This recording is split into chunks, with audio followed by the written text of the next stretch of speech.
তাকে চিনি জানি, তাহলেই আমাদের সব সুন্দর হবে। আজকের এই রাতে আমরা অনেককে ক্ষমা করে দেব, কিন্তু 5 শ্রেণীর ব্যক্তির আল্লাহ মাফ করবে না। কয় শ্রেণী? এখন তাহলে আমরা জানতে হবে সেই 5 শ্রেণীর ব্যক্তি কারা, সেই 5 শ্রেণীর ব্যক্তি কারা, কোন কোন থাকলে 5 শ্রেণীর মধ্যে পড়বে আর তাদেরকে আল্লাহ মাফ করবে। একসময় তো আমরা মাফের আশা করি না, কিন্তু আল্লাহ রাসূল আল্লাহ তাআলা কাছে আজকের এই রাতে মাফ পাবেন না, এইরকম 5 শ্রেণীর ব্যক্তি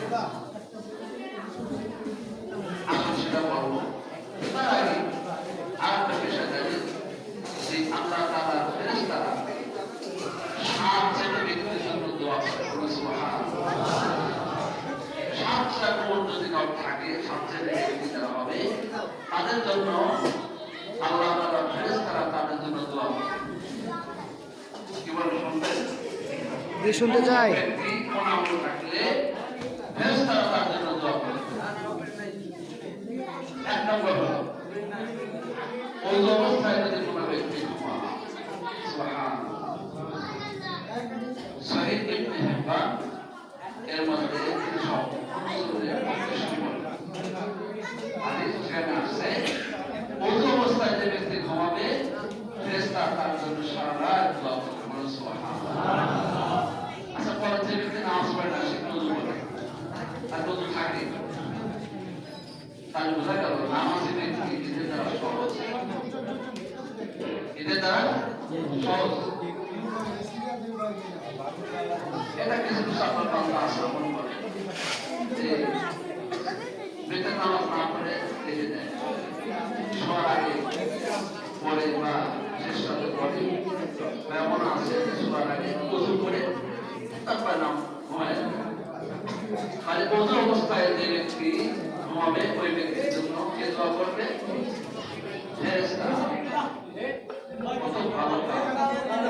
কারণ এই পবিত্রতা আত্মহুর, রাসূল বলেছেন আত্মহুর শাত্রুল ঈমান, পবিত্রতা ঈমানের অঙ্গ। 5 শব্দ থাকবে, সবার দ্বারা কখনো বলতে সব হবে। ওই দোয়াটা পড়ে ঘুমালে অঙ্গলে ওই সব সুবহানাল্লাহ বলা যায় না? লিল্লাহি তাকবীর, লিল্লাহি তাকবীর। তাহলে সারা রাত দোয়ায় সব হবে নফল নামাজ পড়া। আবার দেখেন ফজর নামাজ জামাতে পড়ছে, ঈশার নামাজ জামাতে পড়ছে, তাহলে ওই ব্যক্তি এই 2 নামাজ জামাতে পড়ে যদি ঘুমায় তাহলে তার আল্লাহ হয় সারা রাত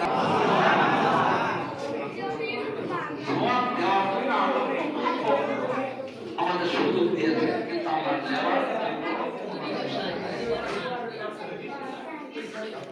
গুনার কাজের জন্য পাল্টাপাল্টি হচ্ছে। কার উপরে কে বেশি গুনাহ করতে পারে, জাহান্নামে যাওয়ার জন্য কার এগিয়ে যাচ্ছে। খুব খেয়াল কথা, জাহান্নামে যাওয়ার জন্য সবাই দৌড়াচ্ছি, কিন্তু জান্নাতে যাওয়ার জন্য দৌড়ানোর খেয়াল নাই। এর পেছনে কারণ আছে। কারণটা হলে আমার খাদ্যে ভেজাল হারাম, আমার শরীরে রক্ত হারাম, আমার ব্যবসা বাণিজ্য সুদ ভরা, যার কারণে আমার মন মানসিকতা নষ্ট পচে গেছে। আইনে শয়তান খুব খুশি হচ্ছে। এজন্য এগুলো খুব খেয়াল, হারামকে বর্জন করতে হবে, হালাল বর্জন করতে হবে। সুদ ঘুষ এগুলো ছেড়ে দিতে হবে। যদি চলি ইবাদত বন্দি করে মজা পাওয়া যাবে। বেনামাজের হাতে খালি নামাজের মজা নেই, আর সুদ ঘুষ খালি আরো নেই। কি বলেন? বেনামাজের হাতে খাওয়ার পরে আল্লাহর জিকির অনেক মানুষ আছে কলব বন্ধ হয়ে যায়, কলব আল্লাহ তাকেই না, বেনামাজের হাতে খায়।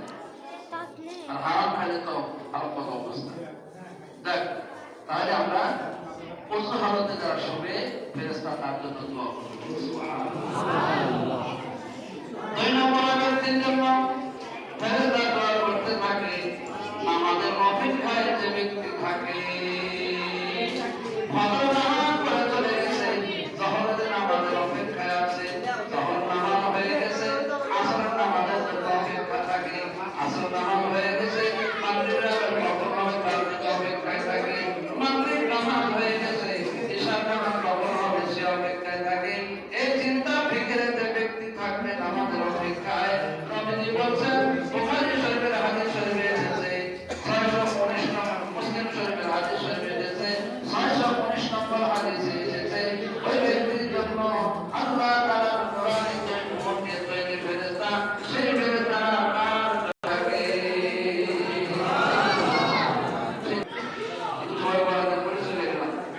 আমার দেখা হবে একবারে ব্যাকেট করে দিচ্ছি রোজার প্রথম দিন নাকি এই দিন আমাদের হলো ফেরেশতা দোয়া পায় নামাজ পরিপূর্ণ করতে হবে, শুধু এই ছোট বড়দের সামনে করলে না পড়তে নাই এমন আমার কিছু তোমাদের সায়া রাখতে 15 মাস কত মাস এবার যেমন হবে সাবধান আসল ঠিক রাখতে হবে, আসল ঠিক রেখে কাজ করতে হবে, এগুলো আদায় করাই যায় যে বান্দা হবে আদায় করতে যদি সঠিক সময় বলাতে পারলে দেখা না লাগছে আমরা গেছিলাম মাফ হয়ে গেছে এই চাইছিলাম আপনাকে মাফ করতে পাওয়া যায়, হ্যাঁ আল্লাহ মাফ করবে, আল্লাহ মাফ করবেন, অসংখ্য বান্দাকে মাফ করবেন, কারণ আল্লাহ বলেছেন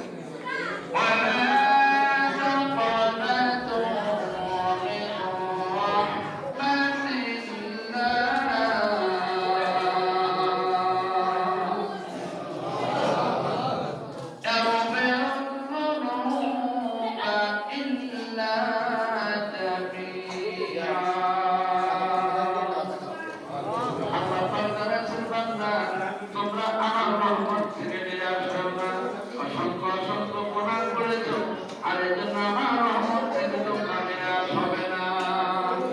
সারা জীবন গুনাহ করেছে, আল্লাহ ইচ্ছা করলে মুহূর্তের মধ্যে মাফ করে দিতে পারে, মানে আল্লাহর কাছে পছন্দ হচ্ছে না সব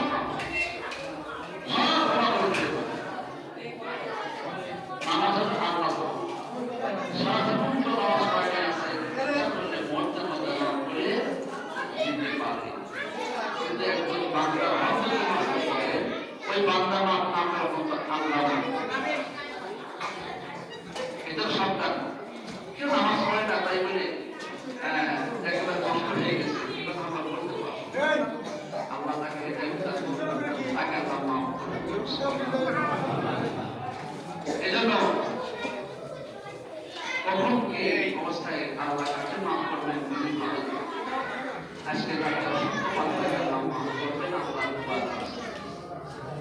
এজন্য আপনার নিরাশ হবেন না, গুনাহ করেছেন আমি কখনো ফিরে আসেন, আল্লাহ মাফ করবেন। আর নামাজ নিয়ত করে তাকে নামাজ পরিপূর্ণ নামাজই হয়ে যাবেন, এই খেয়াল করে আমার আল্লাহ তাআলা ইচ্ছা মাফ করবেন। এর মধ্যে নামাজ প্রথম কাতারে নামাজ আদায়কারী ব্যক্তি মুসনাদে আহমদ শরীফের হাদিস 31 নম্বর হাদিস, সেখানে এসেছে যে ব্যক্তি প্রথম কাতারে নামাজ পড়ে ফেরেশতারা তার জন্য দোয়া করতে থাকে।